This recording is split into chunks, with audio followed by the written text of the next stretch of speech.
آیا معامله شوې که سرتیري مورال نه لري؟ طالبانو څنګه د ولایتونو د سقوط کولو لړۍ چټکه کړې ده؟ امریکا بیا د څه لپاره افغانستان ته راځي؟ نور جزئیات ویډیو کې وګورئ او چینل سبسکرایب کړئ. السلام علیکم، ستړي مشئ.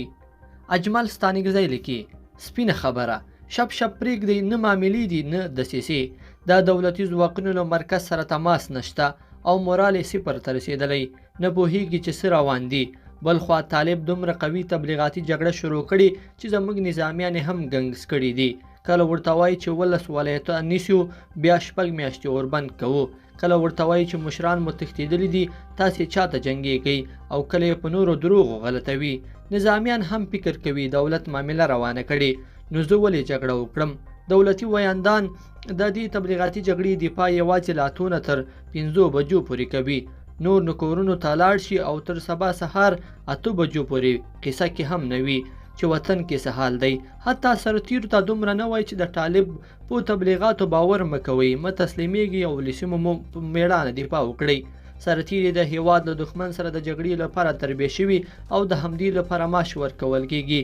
که نن دښمن ته ډلې ډلې تسلیمیږي، که دا حالت روان وي، نو موږ به د پاکستان د تسلیم شوو پوځیانو ریکارډ هم مات کړو. بیا به د هغو مشرانو موږ ته تانې راکوي. ځینو خلکو فکر کاوه چې دا سرتیري به د پاکستان له منظم پوځ سره جګړه وکړای شي، خو دا چې د پاکستان له سپي طالب سره جګړه نشي کولی، نو امکان نه لري چې له منظم پاکستاني پوځ سره جګړه وکړای شي. کاش چې د ځینو بې غیرتو پوځي یونیفورم نه وی اغوستی، او کاش چې مرتد غني نن ورځ په واک کې نه وی او په ځای لکه د ډاکټر نجیب غوندې یو وطن دوست او قوي لیډر وی. خیر، جنوب، شرق او مرکز لا پاتې دي، خو په دې نرخزي هیڅ اعتبار نه لرم، ځکه نه اراده لري، نه غیرت لري او نه همت لري، نه میړانه کولی شي. هسې تش کدو راوخوت، ځکه نو تمه مې ترېنه بیخي شکېدلې ده. دی پرېږده چې په غونډو کې بغارې ووهي. یوازینۍ تمه مې دا ده چې یا امریکا بیرته ځواکونه راولېږي او د B-52 د بمبار ترڅنګ په پاکستان فشار راوړي چې د ترهګرو کارخانې نورې بندې کړي. خو فکر نه کوم چې امریکا دې زموږ لپاره دا قرباني ورکړي، یا هم په دولتي مشرانو کې کوم غیرتي پیدا شي او اردو ته مورال ورکړي او داسې رهبري کړي چې دښمن هر ځای کې مات کړي.